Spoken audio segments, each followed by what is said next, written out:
तो कारवां शुरू हो चुका है स्पेशल मॉडल पेपर का। विशेष R&D टीम एमकेसी की around 200 to 300 people work every day and night for you to create the perfect model paper. और ये मॉडल पेपर नहीं है, ये आपके लिए ब्रह्मास्त्र हैं, रामबाण है, आपके एग्जाम में आपकी सफलता को 100% सुनिश्चित करने के लिए। तो बिना देरी किए मैं यही कहना चाहूंगा, इन मॉडल पेपर्स को पूरा देखिए, बढ़िया नोट्स बनाइए, इन क्वेश्चन कलेक्शंस को इकट्ठा करिए और अपने ज़्यादा दोस्तों को भी शेयर करिए, जिससे आप सब मिलकर के अपना सपना डिफेंस फोर्सेस को ज्वाइन करने का पूरा कर सकें। तो ये मॉडल पेपर ही नहीं है, ये हर बच्चे के लिए रामबाण है उसकी सक्सेस के लिए। तो चलिए शुरू करते हैं। तो जय हिंद एवरीवन, आज हम बात करने वाले हैं मैथ्स के एक मॉडल पेपर की, जहां पे आपके बहुत बार कमेंट्स आ रहे थे, बहुत बार आप लोगों की रिक्वेस्ट आ रही थी कि मैम एक मॉडल पेपर बिल्कुल चाहिए मैथ्स का। तो डेफिनेटली अब मॉडल पेपर का सिलसिला स्टार्ट हो गया है, जहाँ पे हम आपको बेस्ट 25 क्वेश्चंस देंगे और इनकी अप्रोच भी देंगे कि बेसिकली इन क्वेश्चंस को कैसे करना है। तो moving on to question number 1 students, जहाँ पे आपको दिया हुआ है कि n अगर नेचुरल नंबर है तो ये नंबर किससे डिविजिबल होगा।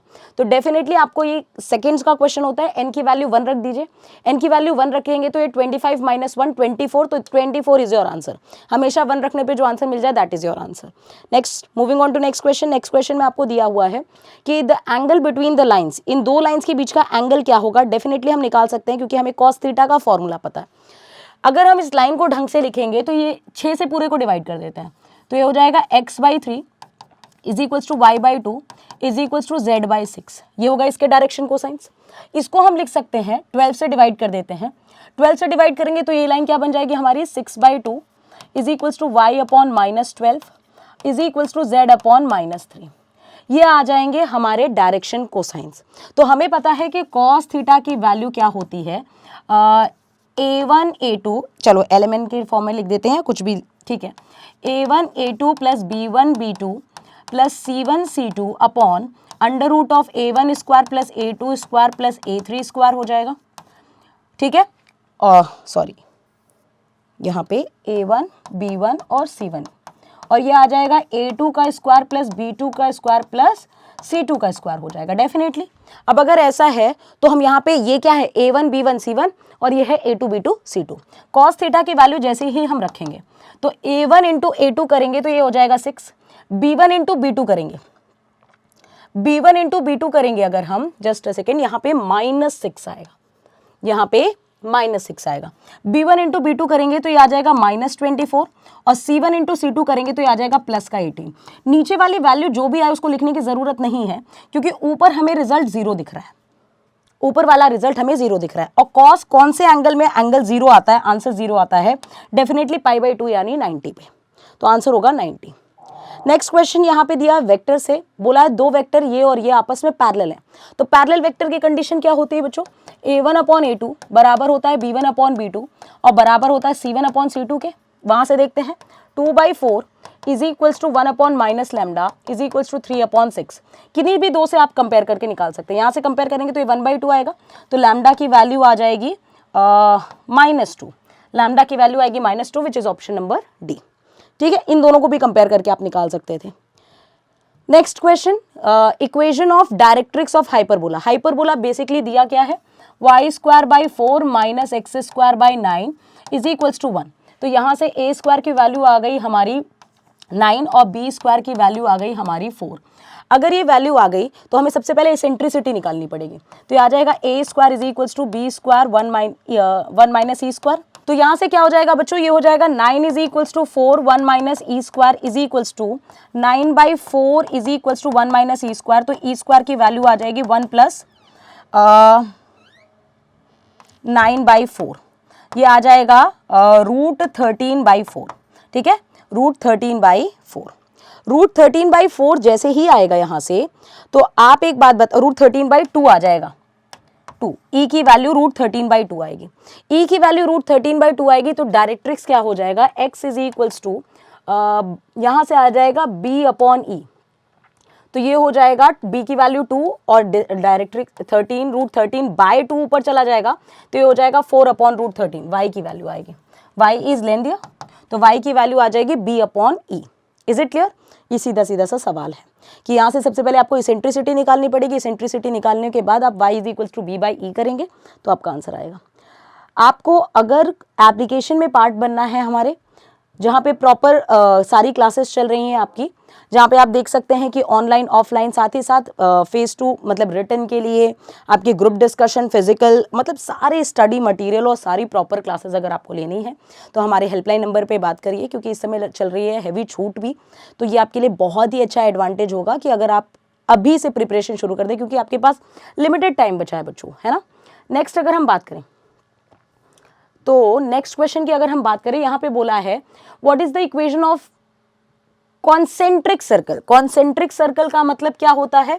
संकेंद्रित, यानी एक सर्कल के दो सर्कल ऐसे हों जिनका केंद्र सेम हो, है ना। कॉन्सेंट्रिक सर्कल्स, एक सर्कल ये दिया है विच पासेस थ्रू इतना, एक सर्कल है जिसका इस सेंटर के साथ सेंटर सेम है।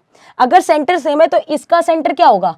सेंटर होता है माइनस जी कॉमा माइनस एफ, तो यहां से g कितना आ जाएगा 2, तो यहां से आ जाएगा -2 माइनस माइनस +2 यानी 2,3, सेंटर आएगा 2,3। और अगर इसका सेंटर सेम है इसके सेंटर के साथ तो ये वाले टर्म्स तो सेम ही होंगे, जो डेफिनेटली ऑप्शंस में भी दिए हुए हैं। अब आपको पूरी इक्वेशन को सॉल्व करने की जरूरत नहीं है, ये बोला है कि जो सर्कल आप फाइंड आउट कर रहे हो वो इस पॉइंट से पास होता है। तो एक काम करते हैं, हम यहाँ पे पॉइंट्स इतने में वैल्यूज रख देते हैं। अगर वैल्यू रख दी तो ये कितना हो जाएगा 16 + 25 -16 माइनस माइनस +16 और हो जाएगा +30। ये वैल्यू टोटल कितनी हो गई? क्योंकि ये इसी के हिसाब से हम कांस्टेंट लगाएंगे, ये सारा पॉजिटिव तो कांस्टेंट नेगेटिव में आएगा, सी वाला ऑप्शन कभी नहीं आएगा। ये कितना हो जाएगा 16 16 32, 32 30 में ऐड होगा तो 62, 62 25 ऐड होगा तो 87 हो जाएगा, यानी -87। ऑप्शन नंबर बी करेक्ट है ना। हमने क्या किया, सेंटर हमें पता है ये 2,3 है, और सेंटर अगर हमें पता है 2,3 है तो एक बात बताओ, जो गिवन इक्वेशन है जिस सर्कल को आप ढूंढ रहे हो उसका भी सेंटर 2,3 ही होगा, तो पूरी इक्वेशन यहां तक तो सेम होगी। अब जो भी सर्कल की इक्वेशन है उसमें -4 -5 सेटिस्फाई कर रहा होगा, क्योंकि उस सर्कल से पास हो रहा है कौन? -4 -5, तो हमने इक्वेशंस में रख दिया। अब हमने जैसे ही देखा इसमें तो यहां तक की वैल्यू तो तीनों की सेम है, कांस्टेंट डिफरेंट है, इसकी वैल्यू 87 है, तो -87 करने पे ही वो 0 के बराबर आएगा, इसलिए ऑप्शन नंबर 20 का करेक्ट आंसर है। क्वेश्चन नंबर 6 देख लेते हैं। क्वेश्चन नंबर 6 में दिया है कि the length of perpendicular drawn from इतना इतना। तो ये फॉर्मूला आप सभी को पता है कि अगर एक पॉइंट है हमारे पास a1 b1 और हमारे पास एक लाइन है ax + by + c, तो अगर हमें इन दोनों पॉइंट्स के बीच में परपेंडिकुलर डिस्टेंस, ये डिस्टेंस निकालना है, तो डिस्टेंस का फॉर्मूला होता है मॉड में a1 + b1 + c upon √of a1 a का स्क्वायर + b का स्क्वायर, ये होता है फॉर्मूला। हमारे पास पॉइंट वो है, लाइन ये है, तो हम भी डिस्टेंस डायरेक्ट निकाल लेते हैं। मॉड लगाया, ये कितना हो जाएगा 4 रखेंगे तो 12 हो जाएगा, -4 + 12 आ जाएगा, अपॉन √ऑफ 3 स्क्वायर + 4 का स्क्वायर, 3 4 5 ट्रिपलेट बनाता है, -4 का स्क्वायर तो 16 ही आ जाएगा। यहाँ से आ जाएगा आपका 5, ये हो जाएगा 24 - 4 20, तो डिस्टेंस हो जाएगा 20/5 यानी कि 4। Option number A is the correct answer. चलो moving on to next question. Question number ये दिया हुआ है आपका 6। इसमें पूछा गया है कि ये जो पॉइंट है ये किस क्वाड्रेंट में आता है। तो अब आप सोचोगे कि मैम ये पॉइंट की तरह दिख क्यों रहा है, क्यों नहीं दिख रहा है। एक्चुअली ये r, पोलर कोऑर्डिनेट्स कहते हैं इसको, ध्रुवीय कोऑर्डिनेट्स कहते हैं इसको, तो r, के फॉर्म में है। तो थीटा को हम फाइंड आउट कर ले किस क्वाड्रेंट में, तो हमारा ऑटोमेटिकली पता चल जाएगा ये क्या है। ये π/5 होता है 36, 36 का 4 गुना करेंगे तो 144 हो जाएगा, और 144 आपका सेकंड क्वाड्रेंट में होता है, इसलिए आंसर होगा बी ऑप्शन, सीधा सीधा सा answer. Moving on to next question. Next question क्या दिया हुआ है बच्चों, जरा देखो। The differential equation for which, इसका डिफरेंशियल इक्वेशन निकालना है, यानी अवकलन समीकरण निकालना। तो इसको डिफरेंशिएट करते हैं, दो कांस्टेंट है, 2 बार डिफरेंशिएट करना पड़ेगा। dy/dx एक बार डिफरेंशिएट करेंगे तो कितना आ जाएगा, -a sin x + b cos x। एक और बार डिफरेंशिएट करते हैं, d2y/dx², ये कितना हो जाएगा, -a cos x -b sin x।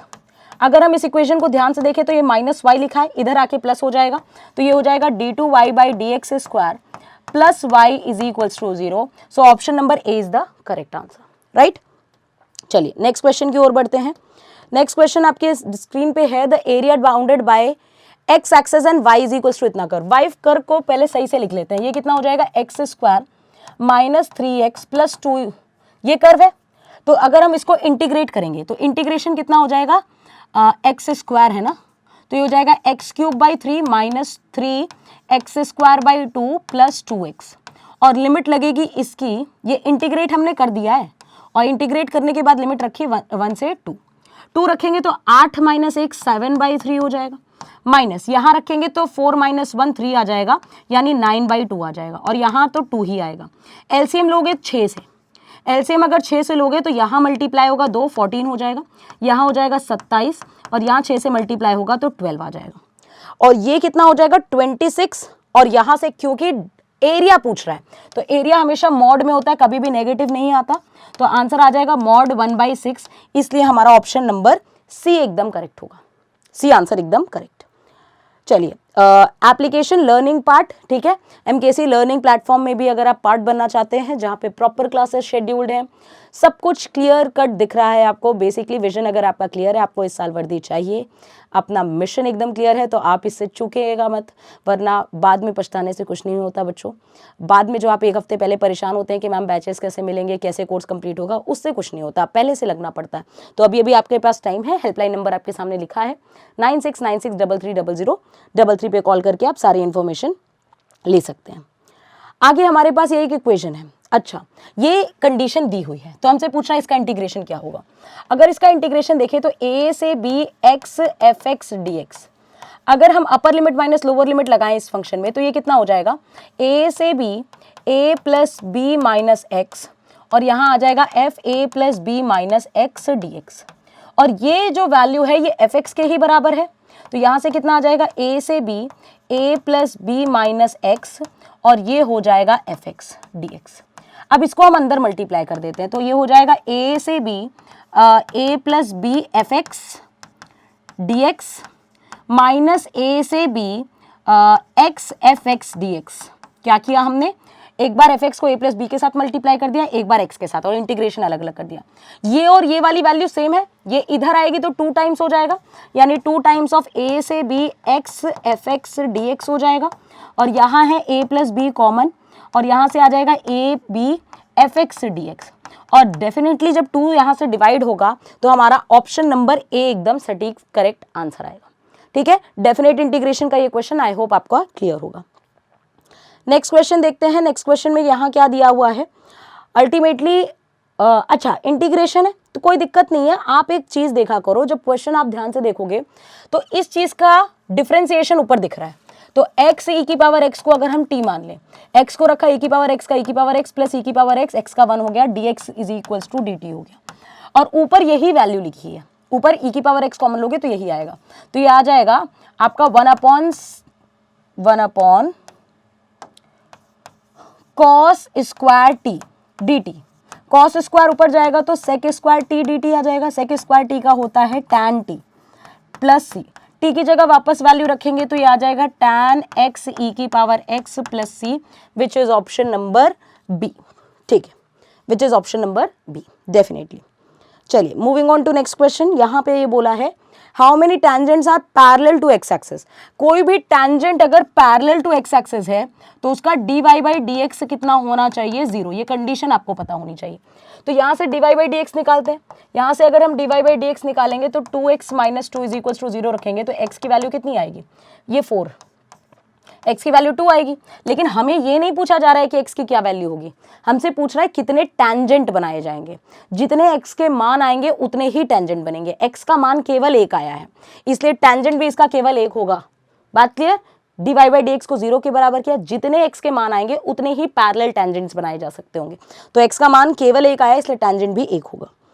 Next question, x और y की वैल्यू दी है d2y बाई dx, तो सबसे पहले dy बाई dx निकाल, dy बाई dt निकाल लेते हैं, dy बाई dt निकालेंगे तो 2a आएगा, dx बाई dt निकालेंगे तो 2at आ जाएगा, तो यहाँ से dy बाई dx की वैल्यू कितनी आ गई, ये होगा 2a अपॉन 2at यानी 1/2 1/t, d2y by dx square कितना हो जाएगा, इसका डिफरेंशिएशन t के रिस्पेक्ट में होगा 1/t का, और फिर यहाँ पे आएगा क्योंकि t का रिस्पेक्ट x में, क्योंकि हमें अल्टीमेटली x के रिस्पेक्ट में करना है, 1/t का हो जाएगा -1 upon T square, dt by dx by dt ये है तो dt बाई dx इसका उल्टा हो जाएगा 1/2at हो जाएगा, तो यहाँ से आएगा -1/2at क्यूब, -1/2at क्यूब, यानी ऑप्शन नंबर डी, ठीक है। डबल डेरिवेटिव पैरामीट्रिक फंक्शन का आपको पता होना चाहिए, बाद में dt बाई dx भी करते हैं, मतलब जिसके रिस्पेक्ट में होता है उसको ध्यान देते हैं।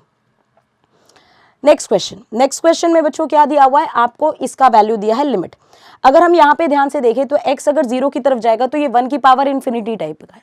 1 की पावर इन्फिनिटी का लिमिट कैसे सॉल्व करते हैं, e की पावर लिमिट gx को उठा करके आगे ले आते हैं, यानी कोसेक x हो गया, और ये हो जाएगा 1 plus tan x upon 1 minus 1 plus sine x minus 1। तो इसको लिख सकते हैं e की power limit extending to 0। Cosec x को लिख दिया 1 अपॉन साइन एक्स, और अंदर जब सॉल्व करेंगे तो -1 माइनस साइन एक्स अंदर बचेगा, tan x minus sine x upon 1 plus sine x, ये बचेगा। और बच्चों यहाँ पे अगर हम ध्यान से देखें तो साइन एक्स कॉमन ले से इसको लिख सकते हैं साइन अपॉन कॉस, और साइन एक्स कॉमन लेकर के कट जाएगा, 1 अपॉन कॉस जो है उसको सेक एक्स लिख देते हैं, तो हो जाएगा e की power limit x tending to 0, ये हो जाएगा sec x minus 1 upon 1 plus sine x. और अगर अब x 0 की तरफ जाएगा तो ये हो जाएगा आपका कितना 0, और नीचे आ जाएगा 1, 0 बाई 1 आ रहा है, कोई भी इनडिटर्मिनेट फॉर्मेट नहीं बन रहा है, तो ये हो जाएगा e की पावर 0, e की पावर 0 यानी आंसर हो जाएगा 1। Is it clear? चलो क्वेश्चन नंबर 15, इसमें भी 1 की पावर इन्फिनिटी वाला ही फॉर्मेट है, तो लगाएंगे वही e की power limit x tending to 0, 1 by x आगे a की पावर x प्लस b की पावर x प्लस c की पावर x बाय 3 माइनस 1। इसको हम लिख सकते हैं e की power x limit x tending to 0, 3 को बाहर ले आते हैं, और ये हो जाएगा a की पावर x प्लस b की पावर x प्लस c की power x minus 3 by x.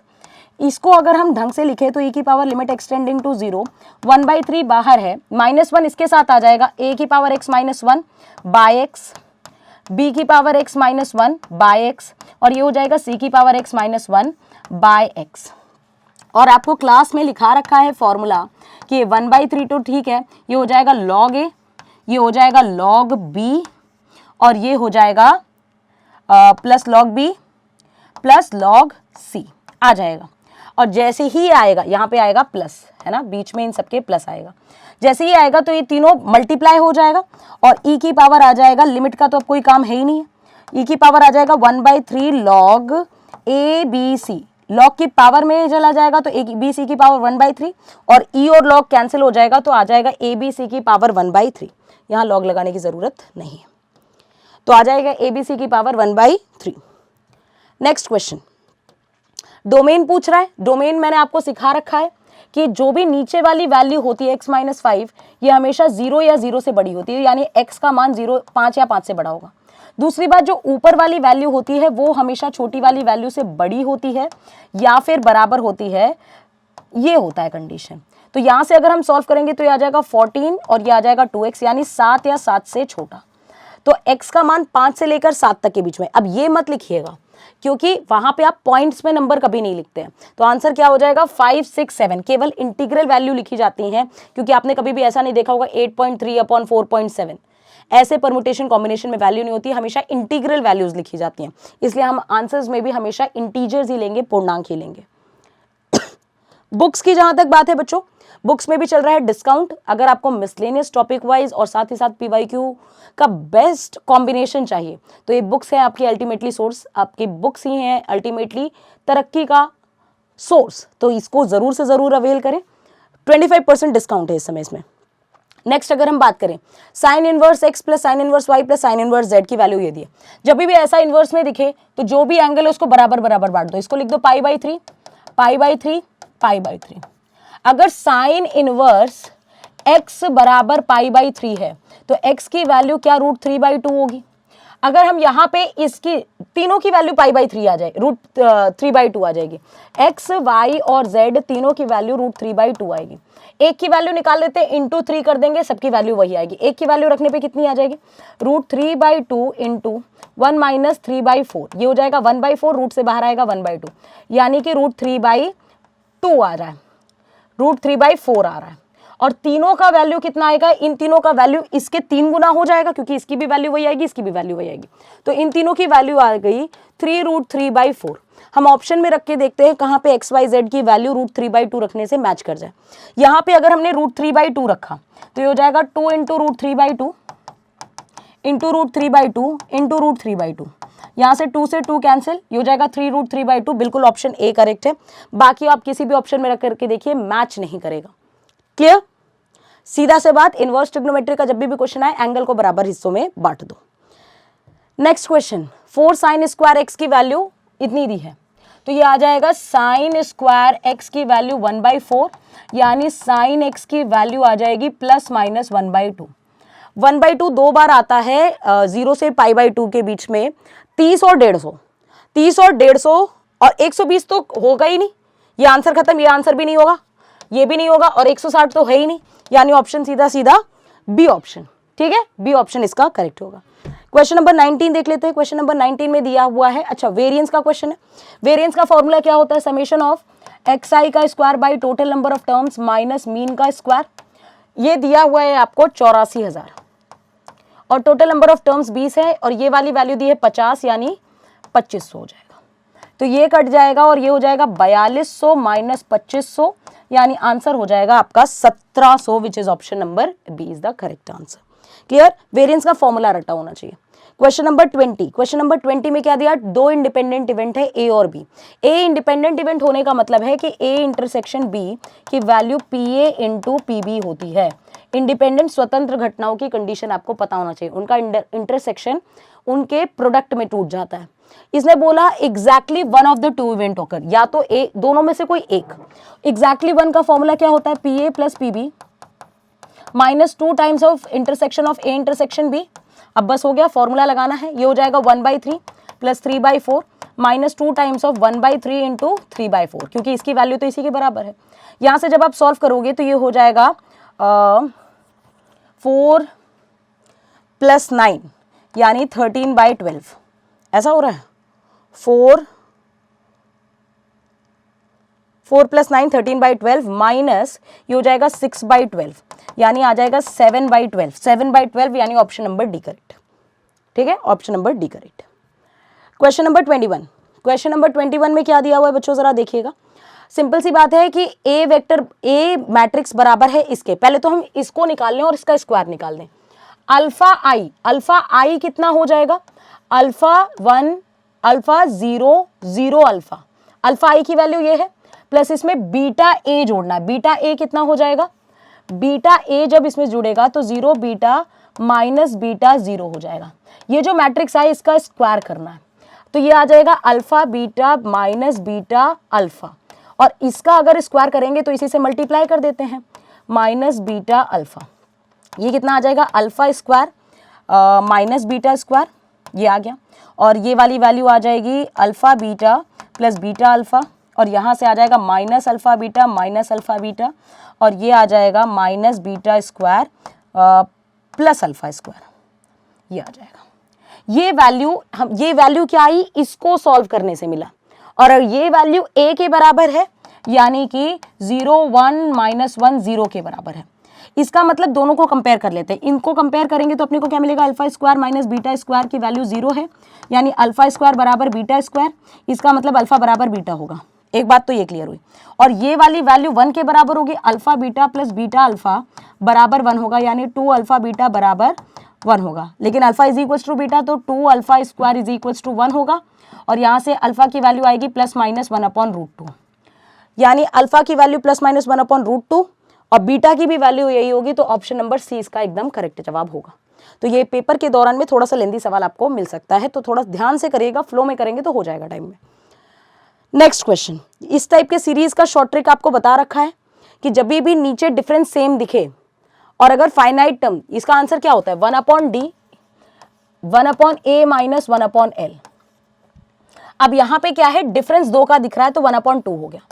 पहला टर्म क्या है? 3, और आखिरी टर्म तो इन्फिनिटी होगा, और 1/∞ 0 हो जाता है। अगर ये फाइनाइट टर्म्स तक जाके रुक जाए तो वहां से आप लास्ट टर्म ले लो। यहाँ तो लास्ट टर्म में इन्फिनिटी है, तो ये कितना हो जाएगा? 0, तो 1/6 आंसर हो जाएगा। 1/2 इंटू 1/3 यानी 1/6 is your answer, option number A. Next question, question number 23, क्या दिया हुआ है? इसका लार्जेस्ट टर्म पूछा गया है।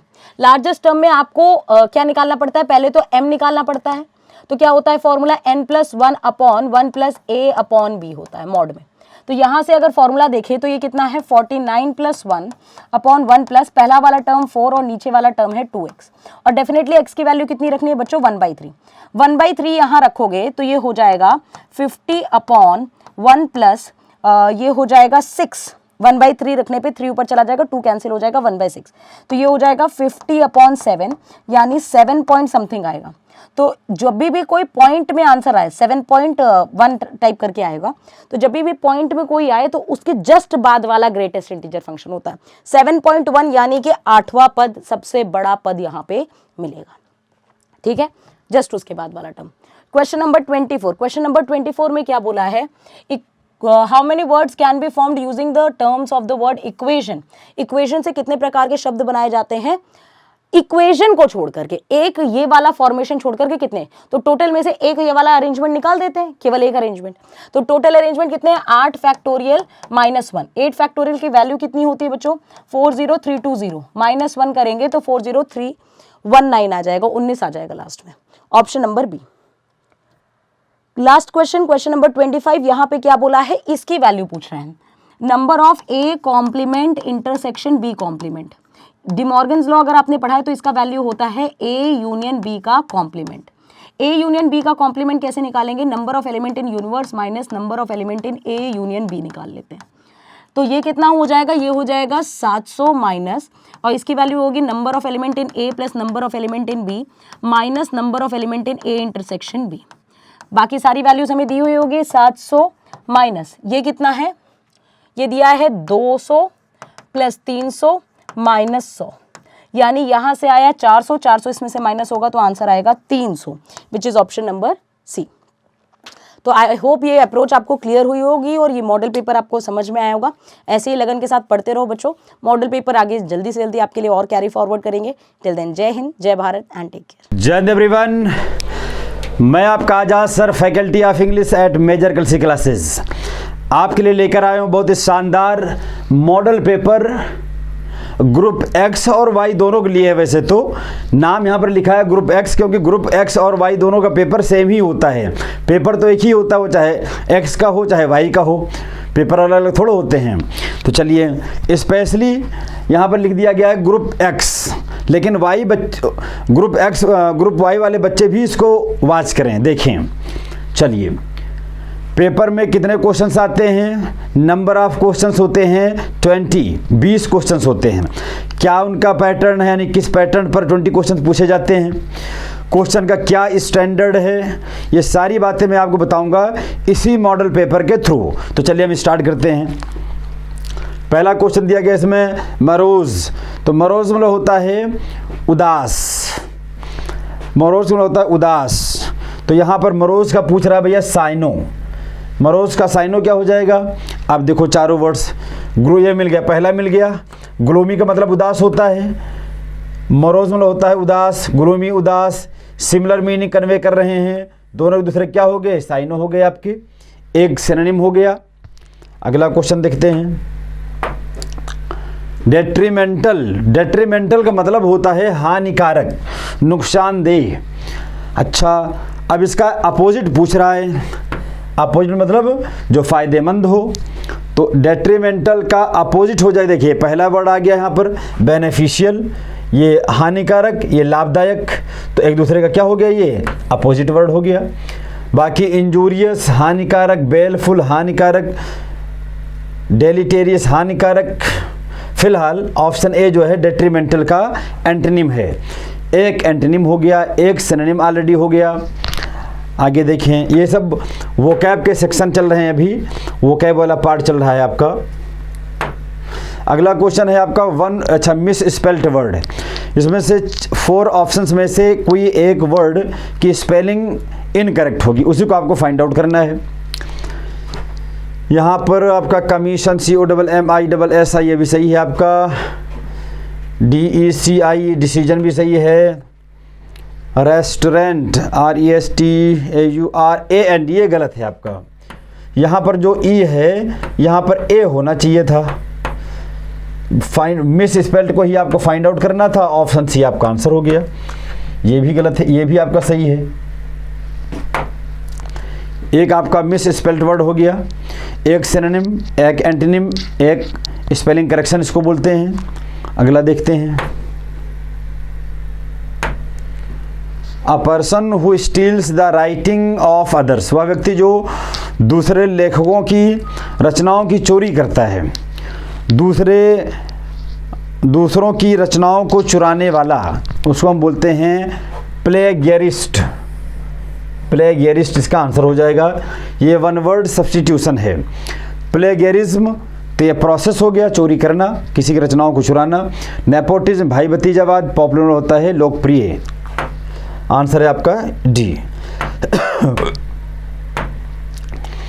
To leave no stone unturned, मतलब पूरा प्रयास करना, पूरा भरसक प्रयास करना, कोई कोर कसर ना छोड़ना। ये देखिए इसका मीनिंग हो जाएगा टू ट्राई अटमोस्ट। अटमोस्ट मतलब होता है पूरा, मतलब भरपूर, पूरी कोशिश करना। तो to leave no stone unturn ये आपका ईडियम है, जिसका इंग्लिश में मीनिंग होता है टू ट्राई अटमोस्ट, भरसक प्रयास करना, पूरा प्रयास करना।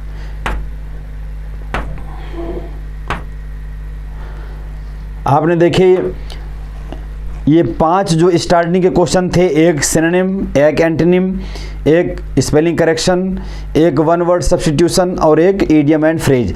5 आपके सेक्शन हैं वोकैब के, जिसको हम बोलते हैं वोकैबलरी का सेक्शन।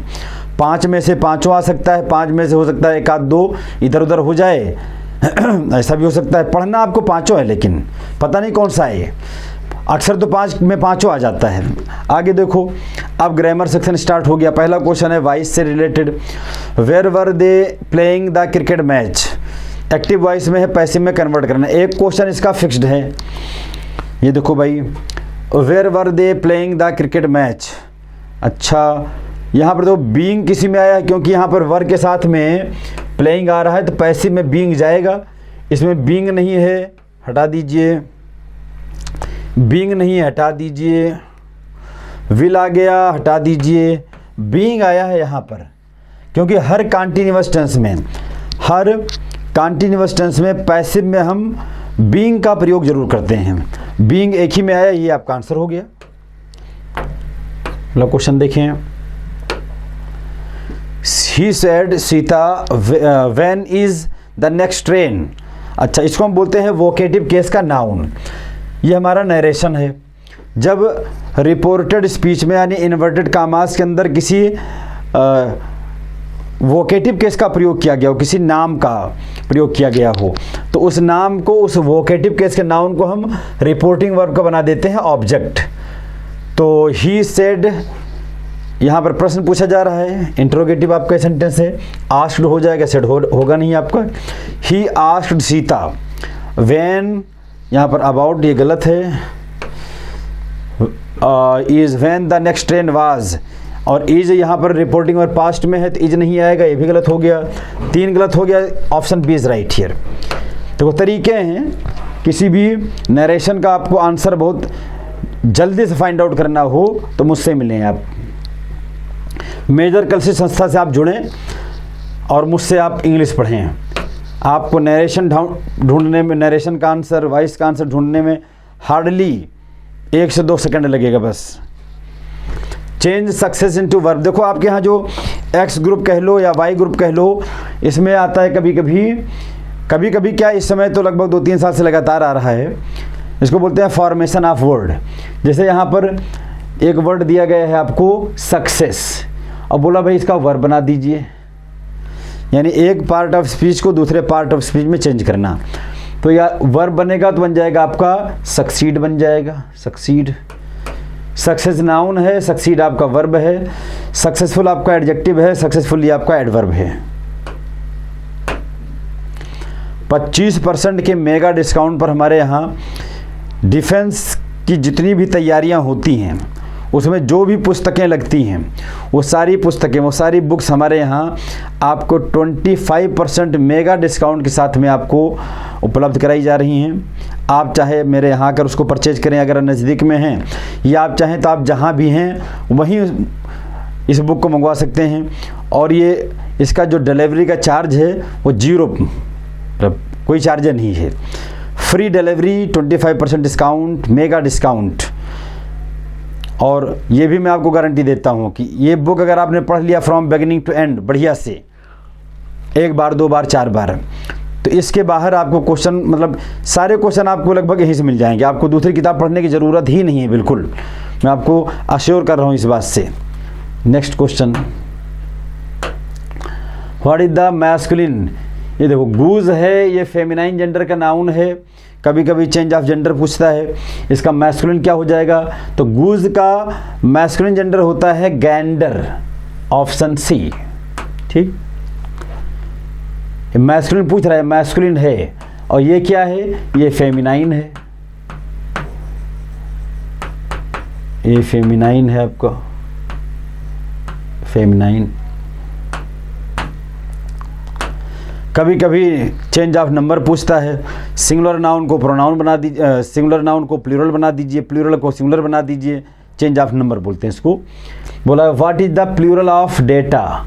डेटा तो अपने आप में खुद ही प्लूरल है, लेकिन डेटा का सिंगुलर होता है डेटम, लेकिन आजकल जो है डेटा को ही सिंगुलर माना जाता है, डेटा को ही प्लूरल माना जाता है। यही आपका सिंगुलर, यही प्लूरल। अगर इसका प्लूरल बनाना है तो डेटा का डेटा ही होगा, ठीक है। हाँ, सिंगुलर बोलता तो एक बार हम सिंगुलर डेटम बना सकते थे, लेकिन डेटा ही सिंगुलर, डेटा ही प्लूरल। हाँ, डेटम इसका सिंगुलर हो सकता है, प्लूरल पूछ रहा है तो डेटा होगा। नेक्स्ट, इसको बोलते हैं ग्रामर को पूछने का एक दूसरा पैटर्न है, इसको बोलते हैं स्पॉटिंग एरर या कॉमन एरर। एक सेंटेंस दिया गया है और इसको 3 पार्ट्स में डिवाइड कर दिया गया है। 3 पार्ट में किसी न किसी पार्ट में हो सकता है एरर हो, उसी को फाइंड आउट करना है, वही आपका आंसर हो जाएगा। ये देखो, अनलेस कंजंक्शन अपने आप में खुद निगेटिव मीनिंग कन्वे करता है, रखता है, तो इसके साथ में कोई दूसरा निगेटिव वर्ड नहीं आना चाहिए बेटा। अनलेस आई डू नॉट नहीं है, unless I only, unless I see, आपको निगेटिव वर्ड को हटाना है, और इसी के लिए डू आया है, ये हटेगा तो डू भी हट जाएगा, पार्ट ए में एरर है।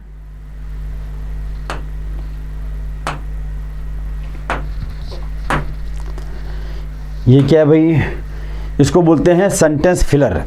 ग्रामर को पूछने का एक दूसरा पैटर्न है आपका। Ravi is one of those, Ravi उनमें से एक है, हु जो। अब इसके लिए वर्ब को डिसाइड करेगा, दोज नॉट एक्सेप्ट, V1 आ गया तो हु निगेटिव बनाना है ना, हु के साथ डू लगा दीजिए, क्योंकि हमको यहाँ वर्ब के फर्स्ट फॉर्म को ध्यान में रखते हुए, क्योंकि यहाँ पर हु डिड नॉट, अच्छा इज आया है, तो इज के साथ में कॉम्बिनेशन प्रेजेंट का ही होना चाहिए। हैव के साथ में यहाँ V3 है नहीं, आउट हो जाएगा, क्योंकि आपका antecedent, relative pronoun antecedent those plural है, सिंगुलर नहीं आ सकता। यही डज लगाओ, does is the best option. Next, ये भी आपका सेंटेंस फिलर है, ग्रामर को पूछने का एक पैटर्न। आई कांग्रेचुलेटेड हर, कांग्रेचुलेट के बाद में प्रेपोजिशन आता है हमेशा ऑन, हमेशा on. Next, she hadn't been to such circum, she had not. अच्छा, ये देखो यहाँ पर ऑलरेडी यहाँ पर नॉट दिया गया है, तो एक निगेटिव वर्ड के साथ में दूसरा नहीं आ सकता निगेटिव वर्ड, ये भी निगेटिव वर्ड है, ये भी निगेटिव वर्ड है। यहाँ जब ऑलरेडी एक निगेटिव वर्ड नॉट आ चुका है, तो इसी के तुरंत बाद में हम दूसरा निगेटिव वर्ड नहीं यूज कर सकते हैं। ऑप्शंस में से 3 तो निगेटिव वर्ड हैं, नेवर, हार्डली, सेल्डम। यही आपका पॉजिटिव वर्ड है, तो निगेटिव के साथ में पॉजिटिव का यूज कर सकते हो आप। देखो, आपको डिटेल में जानकारी चाहिए, अच्छा आपको जानकारी चाहिए इंग्लिश का या किसी भी सब्जेक्ट का, तो आप बिना सोचे समझे मेजर कल्सिस संस्थान को आप सेलेक्ट करें, और उसमें भी बेस्ट है आपका ऑफलाइन। फीस बहुत कम कर दी गई है इस समय। अगर आप बहुत दूर से हैं, आप किसी कीमत पर ऑफलाइन नहीं ज्वाइन कर सकते हैं, बहुत बड़ी समस्या है आपके सामने, तो ऑनलाइन आ जाइए, आप क्या दिक्कत है। एकदम मतलब इतना सस्ता कर दिया गया है कि आपने ज़िंदगी में कभी उम्मीद भी नहीं किया होगा, वो चाहे ऑनलाइन प्लेटफार्म हो चाहे ऑफलाइन प्लेटफार्म हो। बहुत ज़्यादा सोचे विचारे नहीं प्लीज़। जूनियर के बाद में देखो, जूनियर वैसे तो आपका कंपैरेटिव डिग्री का एडजेक्टिव है, इसके बाद में आ जाएगा आपका टू। जितने IOR वाले ये लैटिन वर्ड के एडजेक्टिव्स हैं कंपैरेटिव डिग्री के, ये अपने बाद में टू लेते हैं। जूनियर हो, सीनियर हो, सुपीरियर हो, इन्फीरियर हो, प्रायर हो, सबके बाद में प्रेपोजिशन टू आता है। आगे देखो, asked me who I was and where I was bound for, I met with a very aged man who of the hill called difficulty. अच्छा, ये भैया इसको हम बोलते हैं PQRS। एक सेंटेंस को 4 खंडों में तोड़ दिया गया है, अब इसको जोड़ करके एक कंप्लीट सेंटेंस बना दीजिए। अच्छा, यहाँ पर एक बात तो ध्यान रखना है कि हु के बाद में वर्ब आएगी और वर्ब आई है केवल P में, यानी Q के बाद में तुरंत P आएगा, Q के बाद में P, Q के बाद में P, Q के बाद में S, Q, ये तो आउट हो गया क्योंकि Q के बाद में तुरंत P आना चाहिए। अच्छा, अब स्टार्ट किससे करें भाई? S से। When I came to the foot of the hill called difficulty, I met with a। अच्छा, अगर when से हम स्टार्ट करें, R से स्टार्ट करें तो ना ऑप्शन ए यहाँ पर आपका सही है। सेंटेंस की स्टार्टिंग अगर हम करेंगे when I came to the foot of the hill called difficulty, I met with a very aged man who asked me who I was and where I was bound for। ठीक, option A. अब आप बोलो गुरुजी कैसे बता दिए?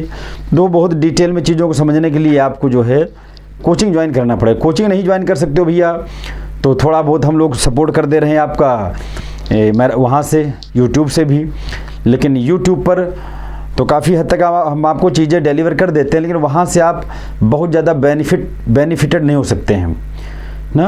वहाँ मैं बताता हूँ, लेकिन चीज़ों को समझना, सामने से पढ़ना सबसे अच्छा ऑफलाइन या तो ऑनलाइन, उसमें आप क्वेश्चन पूछ सकते हो। यूट्यूब में क्या होता है कि ना क्वेश्चन आप पूछ सकते हो और ना बताने की इतना समय रहता है बेटा। ठीक, इसीलिए प्रेफरेंस दिया जाता है कि भाई सबसे बेस्ट है ऑफलाइन, नहीं तो ऑनलाइन, और नहीं तो फिर यूट्यूब में तो हम लोग आ ही रहे हैं आपके लिए। ठीक है, तीन ऑप्शन आपके पास हैं। बेस्ट ऑप्शन है आपका ऑफलाइन क्लास। ऑनलाइन के लिए MKC लर्निंग ऐप डाउन कीजिए आप। लेकिन मैं तो बार बार ये कहता हूँ भैया देखो, अगर आप थोड़ा भी सक्षम हैं, अगर आप आ सकते हैं ऑफलाइन तो ऑफलाइन आइए, ऑनलाइन के चक्कर में ना पड़िए। ये तो मान लीजिए ठीक है, जिसके पास बहुत बड़ी समस्या है, ऑफलाइन किसी कीमत पर नहीं कर सकता, उसके लिए ऑनलाइन बनाया गया है कि आप यहाँ से भी फ़ायदा काफ़ी हद तक ले सकते हो आप। ठीक, आगे देखो, ये देखो ग्रुप X या Y में एक पैसेज आता है, उस पैसेज पर बेस्ड 4 क्वेश्चंस होते हैं। उन क्वेश्चन का आंसर इसी पैसेज के ग्राउंड पे आपको देना होता है। चलिए मैं तेज़ी से पैसेज को पढ़ाता हूँ, बहुत ज़्यादा हिंदी नहीं बताऊँगा, लेकिन आपको एक आइडिया देता हूँ मैं। The heart is one of the most vital components of the human body. बता रहे हैं मनुष्य के शरीर के जितने भी महत्वपूर्ण कंपोनेंट्स हैं, उनमें एक महत्वपूर्ण कंपोनेंट आपका हार्ट भी है। मानव शरीर में महत्वपूर्ण अंगों में एक महत्वपूर्ण अंग हार्ट को भी माना जाता है। फिर बोल रहा है द हार्ट, जो हार्ट है आपका ऑफ द ह्यूमन का जो हार्ट होता है, हैज़ द कंटिन्यूस जॉब, लगातार काम करता रहता है। क्या करने का? To keep oxygen rich blood flowing, oxygen से भरपूर ब्लड को फ्लो करता रहता है थ्रू द बॉडी, पूरे शरीर में। All the body cells, body के हमारी जितनी सेल्स हैं नीड, उनको ज़रूरत होती है कांस्टेंट सप्लाई ऑफ ऑक्सीजन, उनको ऑक्सीजन की लगातार सप्लाई चाहिए। पार्टिकुलरली ख़ास तौर से इन द ब्रेन, जो हमारा मस्तिष्क है उसकी जो सेल्स हैं उसको लगातार ऑक्सीजन की सप्लाई चाहिए, और यही काम करता है वो आपका हार्ट। वो ब्लड को जो है सर्कुलेट करता रहता है, उसमें ऑक्सीजन रहता है। द ब्रेन सेल्स लाइफ, जो ब्रेन की हमारी सेल्स हैं वो जीवित रह सकती हैं ओनली 4 to 5 मिनट्स, केवल 4 से 5 minute after the oxygen is cut off and death comes to the entire body. बता रहे हमारे ब्रेन की जो सेल्स हैं, अगर ऑक्सीजन की सप्लाई वहाँ पर बंद कर दी जाए तो हार्डली वो 4 से 5 मिनट ही जीवित रह सकती हैं, उसके बाद में वो डेड हो जाएंगी, और उनके डेड होने का मतलब कि पूरा शरीर आपका डेड। हार्ट का जो डिजीज़ है can result from damage to the heart muscles. Heart में जो बीमारियाँ आती हैं कैसे आती हैं? हार्ट मसल्स अगर आपका डैमेज्ड हो गया तो माना जाता है हार्ट जो है आपका वो हार्ट आपका ख़राब गया। द वाल्व्स, हार्ट में वाल्व्स होते हैं 2, उनके ख़राब होने से भी हार्ट ख़राब हो जाता है। आर द पेस मेकर, यानी हार्ट के 3 चीज़ें हैं, उसका पेस मेकर, उसके वॉल्व्स और उसकी मसल्स, तीनों में से अगर कहीं डिफेक्ट आया तो हार्ट प्रभावित हो जाता है। If the muscles is damaged, अगर मसल्स डैमेज्ड हुई तो the heart is unable to pump. Heart muscles के डैमेज होने पर जो आपका हार्ट है वो प्रॉपरली पंपिंग, मतलब पंपिंग नहीं कर पाता, पंप नहीं कर पाता है अगर मसल्स डैमेज्ड हुई तो। If the valves are damaged, अगर वॉल्व्स डैमेज्ड हुए तो blood can not flow normally, तो सामान्य तरीके से जो ब्लड का फ्लो है वो नहीं हो पाता है। Doctor John Gibbon of USA के डॉक्टर जॉन गिब्बन थे, उन्होंने डेवलप्ड बनाया एक मशीन इन 1953 में, that could take over temporarily from the heart, जो कुछ देर तक हार्ट के स्थान पे काम कर सकती थी। Surgeons had the chance to the repair और रिप्लेस अ डिफेक्टिव हार्ट, अगर सर्जन्स सर्जन्स जब हार्ट को रिपेयर करने लगते थे तो कुछ समय के लिए इनकी मशीन वहाँ पर लगा करके वो हार्ट का काम उससे कराया जा सकता था। लेकिन many patients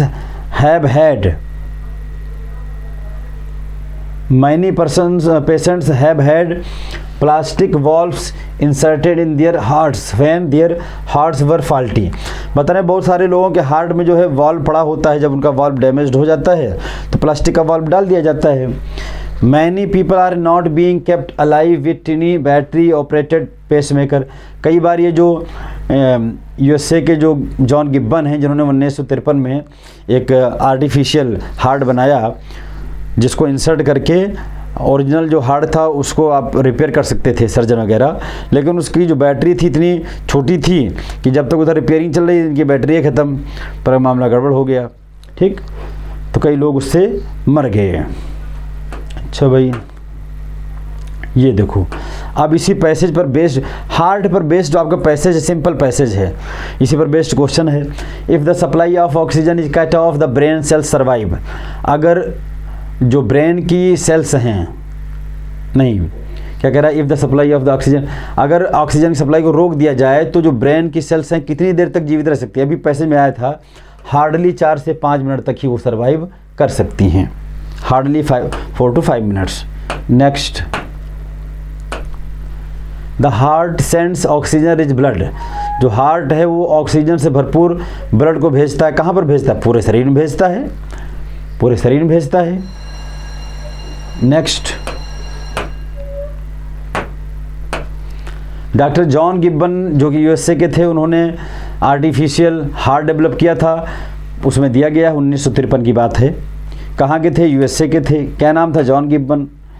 next and last question है आपका, हार्ट डिजीजेज अकर फ्रॉम, जो हृदय की बीमारियाँ होती हैं वो कैसे होती हैं? तो उसमें 3 बताया गया है, वॉल्व खराब गया, पेसमेकर खराब गया, या उसकी हार्ट की मसल्स डैमेज्ड हो गई। तो damage to the heart muscles, इसके होने से भी क्या होता है आपका हार्ट डिजीज़ उत्पन्न हो जाए। ये इस प्रकार से आपके 20 क्वेश्चन मैंने पूरे किए। तो ये मैंने आपको बताया कि जैसे ग्रुप एक्स और वाई की बात करूँ तो 20 क्वेश्चंस आते हैं, क्या लेवल होता है उनका, क्या पैटर्न है। पैटर्न मैंने आपको बता दिया। 5 आपके वोकैब्स हैं, ग्रामर हैं, ग्रामर के पैटर्न में बेसिकली आपका सेंटेंस फिलर है, या एक सेकंड पैटर्न है आपका स्पॉटिंग एरर। ठीक, एक पैसेज आता है, एक आपका PQRS आता है। पैटर्न आप देख सकते हो खुद ही फ्रॉम बिगिनिंग टू एंड, अगर आप वॉच करेंगे पता लग जाएगा क्या पैटर्न। स्टैंडर्ड एक मॉडरेट स्टैंडर्ड है, ना बहुत हाई है ना बहुत लो है। तो मॉडल पेपर को आप शुरू से अंत तक देखें। अगर आप कोई अपना सुझाव देना चाहते हैं, कुछ पूछना चाहते हैं, तो कमेंट बॉक्स में आप लिख करके वो चीज़ मुझसे पूछ सकते हैं या मुझसे कह सकते हैं। तो ठीक है, आप सारे बच्चों को जय हिंद। हेलो बच्चों, वेलकम टू एमकेसी के एयरफोर्स चैनल पे आप लोगों का स्वागत है। बच्चों, मैं लेकर के आया हूँ आप लोगों के लिए model paper for group x. बच्चों, मैं लेकर के आया हूँ आप लोगों के लिए model paper for group x. तो आइए आज का मॉडल पेपर स्टार्ट करते हैं। तो फर्स्ट क्वेश्चन इसमें गिवन है, gravitational force share a common feature with electromagnetic force in both cases the forces. कह रहा है जो ग्रेविटेशनल फोर्स है,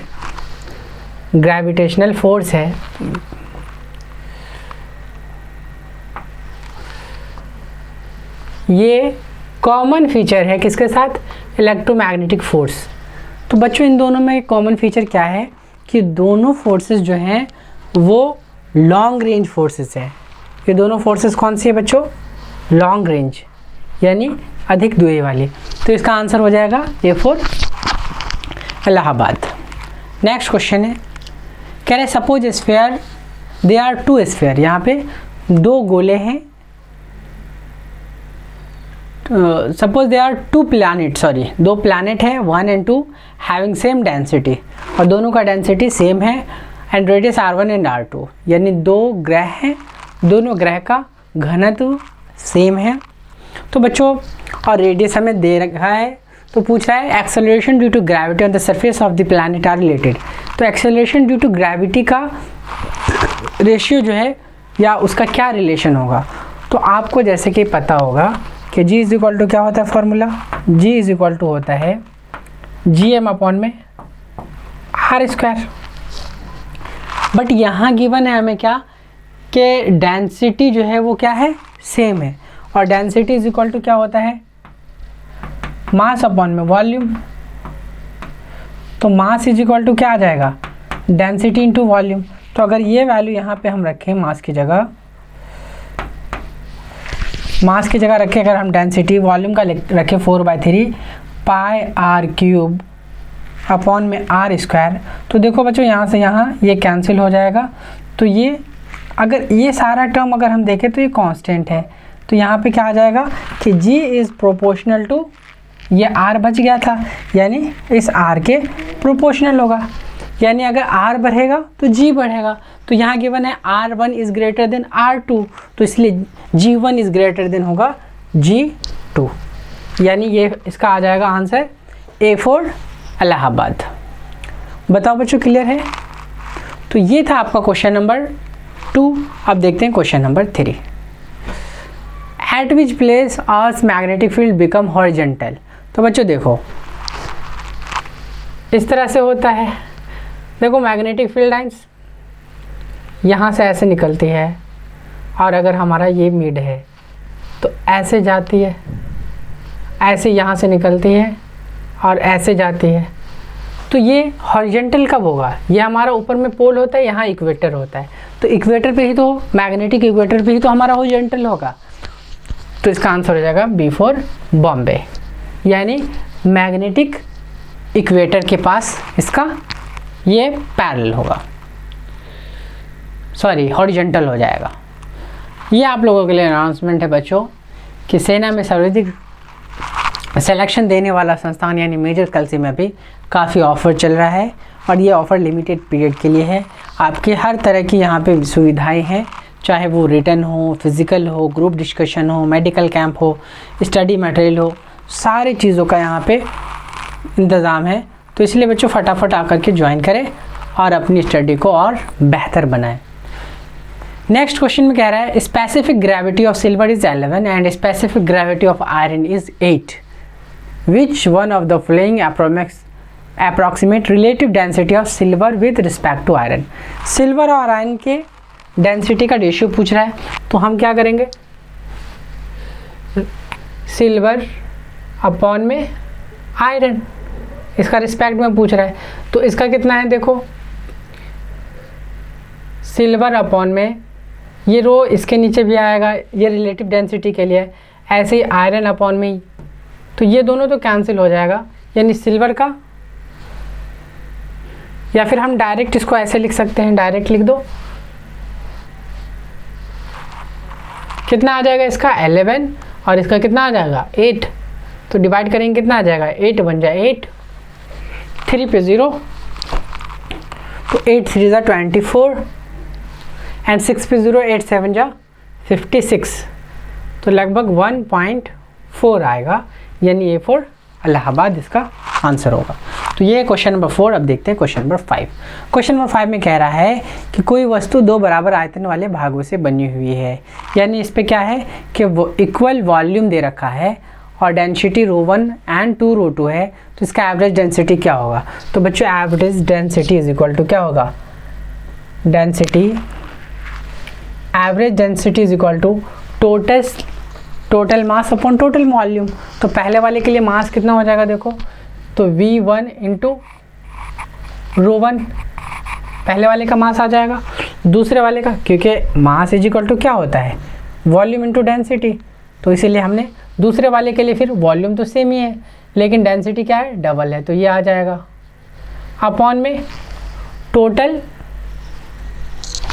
मास अपॉन में वॉल्यूम। तो टोटल वॉल्यूम कितना हो जाएगा 2V। तो यहाँ से देखो V से V कैंसिल हो जाएगा, कॉमन लेंगे तो 2 + 1 यानी 3 अपॉन में 2 यानी B4 बॉम्बे। तो क्वेश्चन नंबर 5 के लिए आंसर आ जाएगा B4 बॉम्बे। अब देखते हैं क्वेश्चन नंबर 6। क्वेश्चन नंबर 6 में कह रहा है two substance of density ρ1 and ρ2 are mixed into equal volume and their relative density is 4। यानी दो डेंसिटी है, यानी दो घनत्व है ρ1 और ρ2, इसको मिक्स करते हैं इक्वल वॉल्यूम में, तो डेंसिटी कितना है 4। Then they are mixed in equal, पहले वॉल्यूम में करते हैं और फिर उसको उसके द्रव्यमान में करते हैं, दोनों के लिए अलग अलग डेंसिटी गिवन है, तो ρ1 ρ2 की वैल्यू बतानी है। तो देखो पहले के लिए हमें रिलेटिव डेंसिटी कितना है बच्चों 4 गिवन है, उसके लिए इक्वल वॉल्यूम है यानी ρ1 into V plus ρ2 into V, जैसे अभी लास्ट क्वेश्चन में क्या था अपॉन में 2V। तो देखो ये V कैंसिल और ये 2 इस साइड आएगा, तो 8 इज इक्वल टू ρ1 प्लस ρ2, ये आ गया इक्वेशन 1। दूसरे में कह रहा है इक्वल मासेस है, तो मास इक्वल है तो इसके लिए देखो यहाँ से कितना आ जाएगा, और इसके लिए कितना रिलेटिव डेंसिटी 3, तो टोटल मास यानी 2m अपॉन में टोटल वॉल्यूम। तो V1 की वैल्यू कितना होगा, V1 के लिए देखो density is equal to mass upon में वॉल्यूम है, तो अगर हम V की बात करें तो कितना आ जाएगा, मास अपॉन में डेंसिटी होगा। तो अगर हम पहले वाले के लिए कहें तो m अपॉन में ρ1 अपॉन में m अपॉन में ρ2, तो देखो m कैंसिल और इसका एलसीएम लेंगे तो कितना आ जाएगा ρ1 इंटू ρ2, तो ये ऊपर में आ जाएगा 2 ρ1 ρ2 अपॉन में ρ1 प्लस ρ2। अगर यहाँ आप देखेंगे तो ρ1 और ρ2 की वैल्यू कितनी है 8, तो यहाँ से हम ऐसे डायरेक्ट मल्टीप्लाई कर देते हैं, 3 into 8 is equal to 2 ρ1 into ρ2। देखो यहाँ से 2 4 ज़ा 8, 4 3 12 इज इक्वल टू ρ1 इंटू ρ2। तो अगर आप यहाँ से ध्यान से देखोगे बच्चों तो यहाँ पे मल्टीप्लाई करने पे कितना आ रहा है 12 आ रहा है। अब देखो इसको हम मल्टीप्लाई करेंगे तो कितना आएगा 48, इसको 15, इसको करेंगे तो 27, इसको करेंगे तो 12 आएगा, यानी ये आंसर होगा। ऐड करने पे भी देखो 6 + 2 8 आ जाएगा, तो इसीलिए हमारा A4 इलाहाबाद इसका आंसर होगा। तो ये था बच्चों क्वेश्चन नंबर 6। अब देखते हैं क्वेश्चन नंबर 7। क्वेश्चन नंबर 7 में कह रहा है density of water is maximum. तो बच्चों कितने डिग्री पे होता है 40 डिग्री सेल्सियस पे, 4 डिग्री सेल्सियस पे क्या होता है मैक्सिमम होता है, क्योंकि आपने ये पढ़ रखा है कि जो जब ज़्यादा ठंड होता है तो ऊपर में बर्फ़ जम जाता है, बट नीचे में क्या होता है लिक्विड ही होता है। तो वहाँ पे आपको बताया गया था कि मैक्सिमम डेंसिटी कब होगा एट 4 डिग्री सेल्सियस। तो इसका आंसर हो जाएगा C4 चेन्नई। क्वेश्चन नंबर 8 में कह रहा है कि heat given to a body which raise its temperature by 1 degree, यानी पिंड को दी गई उष्मा जिससे पिंड का तापमान 1 डिग्री बढ़ जाता है, उसको क्या कहते हैं थर्मल कैपेसिटी, यानी B4 बॉम्बे। नेक्स्ट क्वेश्चन है कि temperature of place of 1 Sunny days 113 in Fahrenheit, Fahrenheit में दे रखा है, केल्विन में बताना है।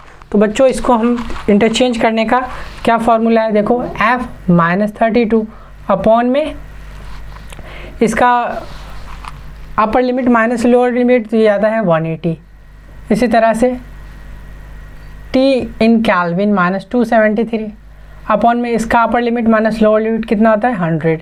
तो देखो 0 0 कैंसिल, 2 5 ज़ा 10, 2 9 ज़ा 18। F की वैल्यू कितनी है 113 -32 by 9 is equal to TK -273 upon में 5।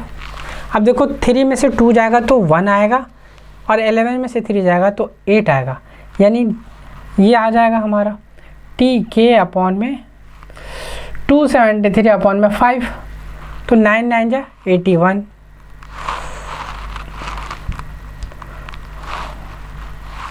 तो 9 को 5 से मल्टीप्लाई करेंगे तो कितना आ जाएगा बच्चों, ये हमारा 5 है, 9 5 जा 45 is equal to t minus 273, और ये माइनस में इस तरफ जाएगा तो प्लस हो जाएगा, तो कितना आ जाएगा 273 प्लस 45, तो 5 3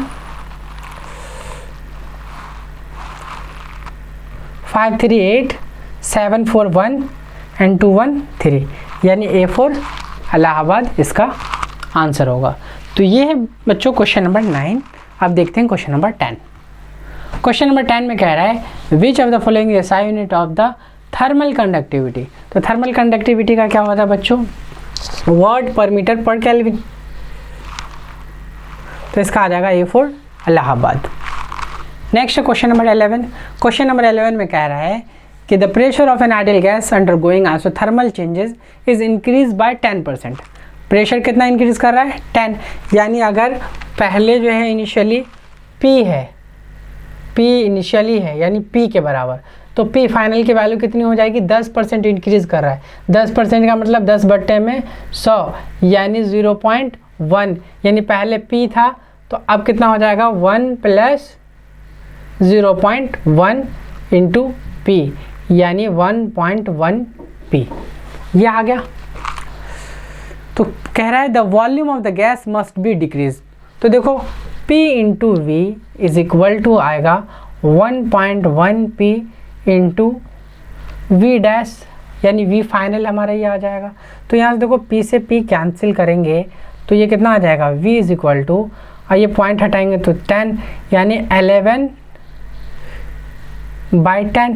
तो यहाँ से V फाइनल की वैल्यू कितनी आ जाएगी बच्चों, देखो 10V अपॉन में 11, ये आ गया। अब हमें इसका परसेंटेज चेंज निकालना है, तो परसेंटेज इज इक्वल टू क्या होता है, V final minus V initial upon में V इनिशियल इंटू 100, यही होता है। और V फाइनल की वैल्यू कितनी आई है, 10/11 माइनस V/V।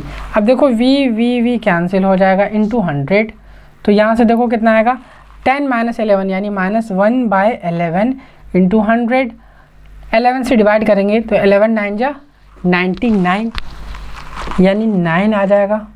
माइनस का मतलब दिखा रहा है कि डिक्रीज़ होगा, तो 9.09 आ जाएगा डिवाइड करेंगे तो लगभग 9 किस में है, यानी ये है, यानी B4 बॉम्बे इसका आंसर आ जाएगा।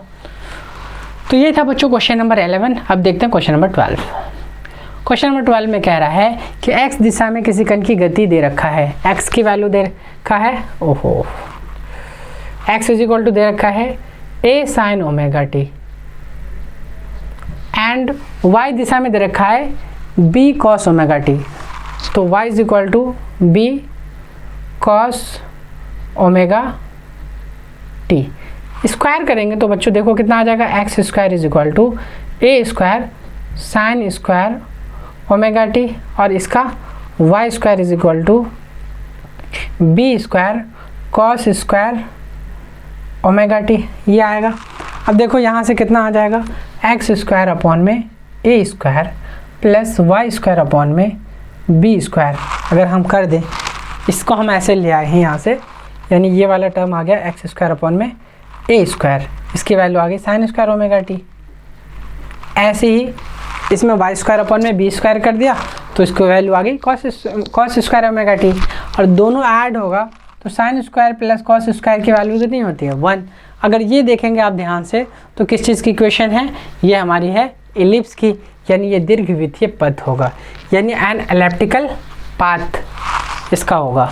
तो ये था हमारा क्वेश्चन नंबर 12। आप देखते हैं 13 में कह रहा है the flowing figure show the displacement versus, यानी यहाँ डिस्प्लेसमेंट है, यहाँ टाइम है, executive message and which of the flowing statement is correct. कह रहा है phase of the oscillating particle is same, phase जो है वो सेम होगा, किस किस पे कह रहा है, 1 पे और 3 पे। तो बच्चों अगर हम 1 पे देखेंगे तो ये वाला है, और 3 पे देखेंगे तो ये वाला है, ये दोनों तो अपोजिट है, यानी ये गलत है। सेकंड में कह रहा है 2 पर और 8 पे, तो 2 तो ये वाला है हमारा, और 8 जो है देखो यहाँ नीचे आ रहा है, यहाँ ऊपर की तरफ जा रहा है, यानी ये वाला भी गलत है। थर्ड में कह रहा है the oscillating particle is same at t3 second and 7 second. तो 3 का मतलब बच्चों ये वाला पॉइंट एंड 7 सेकंड ये सही है, तो ये आंसर एक होगा। Phase at the oscillating particle is same as 4 second and 10 second. तो बच्चों 4 ये है और 10 ये, यहाँ देखो यहाँ ऊपर में जा रहा है, यहाँ नीचे आ रहा है, यानी ये भी नहीं हो सकता। तो ये था बच्चों क्वेश्चन नंबर 13। अब देखते हैं क्वेश्चन नंबर 15। अभी आप लोगों के लिए यहाँ की बुक और यहाँ के पब्लिकेशंस की बुक जो है काफ़ी डिस्काउंट पे चल रहा है बच्चों। तो 25% का डिस्काउंट है, जहाँ पे ऑन टाइम डिलीवरी भी है और ट्रैक कर सकते हैं आप अपने ऑर्डर को, और पेमेंट भी आपका सिक्योर होगा। तो फटाफट आकर के ऑर्डर करें और अपनी स्टडी को और बेहतर बनाएं। नेक्स्ट क्वेश्चन है a sound wave has frequency. Frequency दे रखा है बच्चों, f इज इक्वल टू दे रखा है 1 किलोहर्ट्ज़ एंड वेवलेंथ दे रखा है 50 centimetre. How long will it take to travel 1 kilometre. तो बच्चों लैम्डा दे रखा है आपका, फ्रीक्वेंसी दे रखा है, तो स्पीड निकल जाएगा। तो स्पीड की वैल्यू कितनी आएगी देखो, v is equal to F into lambda, यानी 1 किलो है तो 1000 से मल्टीप्लाई कर देंगे, इंटू 50 सेंटीमीटर को मीटर में चेंज करने के लिए 100 से डिवाइड करेंगे, तो 2 कैंसिल, तो ये आ जाएगा 500 मीटर पर सेकेंड। अब पूछ रहा है टाइम, तो टाइम इज इक्वल टू क्या होता है, velocity. Time is equal to distance upon में वेलोसिटी। तो डिस्टेंस कितना है 1 किलोमीटर और वेलोसिटी कितना है, तो इसको मीटर में चेंज करेंगे तो 1000 से मल्टीप्लाई, और वेलोसिटी कितना है 500, तो 5 टू ज़ा 10, यानी 2 सेकेंड इसका आंसर होगा, यानी D4 डेल्ही इसका आंसर होगा। तो बच्चों ये था क्वेश्चन नंबर 14। अब देखते हैं क्वेश्चन नंबर 15। क्वेश्चन नंबर 15 में कह रहा है sound wave are similar to the wave laser light passing through air. बिल्कुल नहीं हो सकता। जनरेटेड इन स्ट्रेचेज वायर, इसमें भी ये भी गलत है। Generated in pipe filled with air by moving the piston, बिल्कुल सही आंसर है। तो इसका आंसर आ जाएगा C4 चेन्नई, यानी इसका आ जाएगा आंसर बच्चों C4 चेन्नई। तो ये था क्वेश्चन नंबर 15। अब देखते हैं क्वेश्चन नंबर 16। यहाँ देखिए बच्चों क्या है, I अपॉन में V है, यानी हमें पूछ क्या रहा है यहाँ पे कि R1 R2 R3 इसका रेजिस्टेंस ये दे रखा है ग्राफ, तो इसका कौन सा मतलब करेक्ट होगा।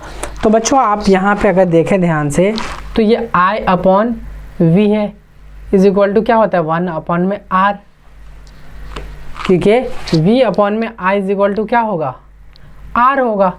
तो यहाँ पे उल्टा है, यानी जिसका स्लोप कम होगा उसका रेजिस्टेंस ज़्यादा होगा, यानी R2 का रेजिस्टेंस ज़्यादा होगा, उसके बाद R3 का होगा, उसके बाद R1 का होगा, यानी B4 बॉम्बे इसका आंसर होगा।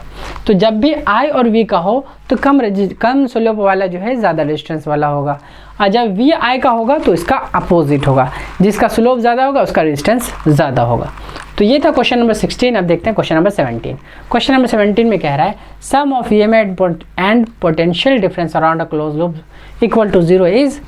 ओम्स लॉ नहीं, conservation of charge, conservation of momentum, conservation of energy. तो क्या होता है बच्चों, कंजर्वेशन ऑफ एनर्जी होता है, यानी ऊर्जा संरक्षण का नियम होता है। तो ये था बच्चों क्वेश्चन नंबर 17। अब देखते हैं क्वेश्चन नंबर 18। कह रहा है when the short circuit condition occur the current in the circuit become 0, 0 तो नहीं होगी, रिमेन कांस्टेंट, कांस्टेंट भी नहीं है, इंक्रीज सब्सटेंटली, बहुत ज़्यादा इंक्रीज कर जाता है। तो बिल्कुल इसका आंसर आ जाएगा C4 चेन्नई, यानी बहुत ज़्यादा बढ़ती है। तो ये था क्वेश्चन नंबर 18। अब देखते हैं क्वेश्चन नंबर 19। क्वेश्चन नंबर 19 में कह रहा है कि एक परिनालिका है, यानी एक सोलेनॉइड है, the current flowing through the wire is I1 and number of turns per unit length is N, this give the magnetic field B।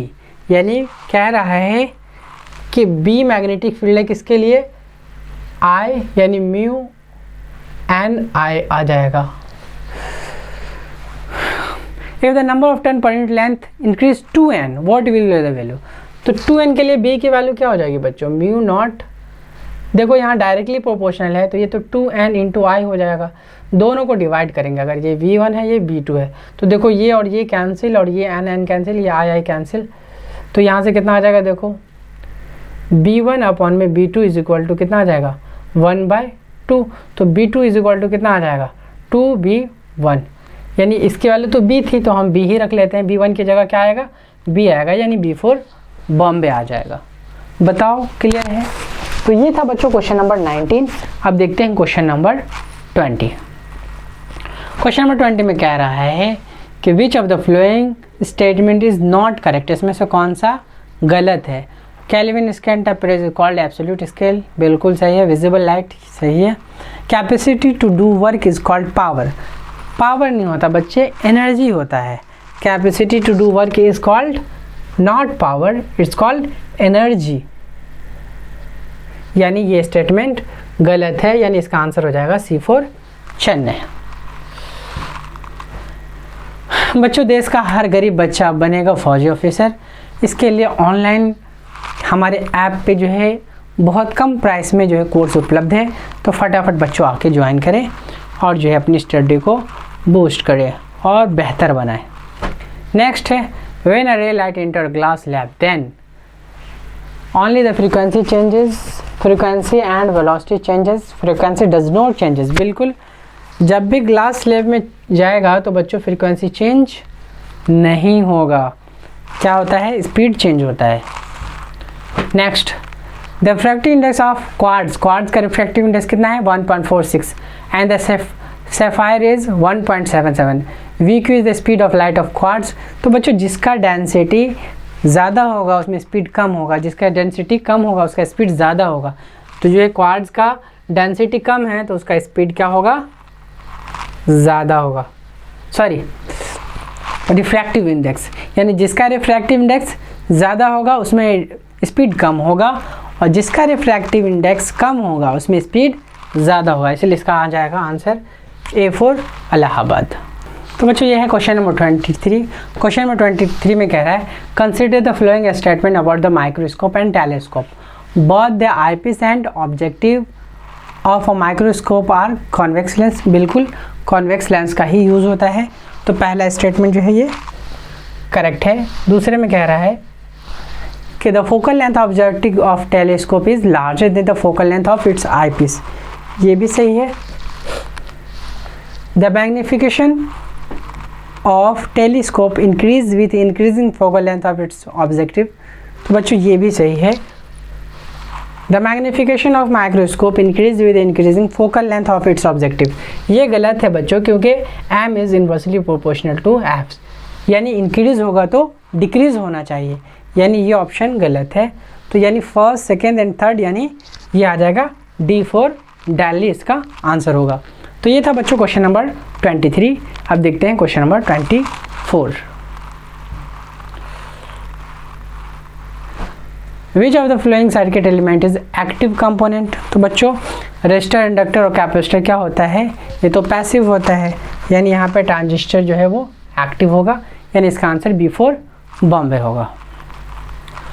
Next, for which among the flowing house appliances magnet is essential part, magnet जो है किसमें essential part होता है? तो बच्चों calling bell में, fan में, washing machine, सब में ही होता है, तो इसका आंसर हो जाएगा D4 दिल्ली। तो ये था बच्चों मॉडल पेपर आप लोगों के लिए मेरी तरफ से। आई होप कि आपको बहुत अच्छा लगा होगा। Thank you so much.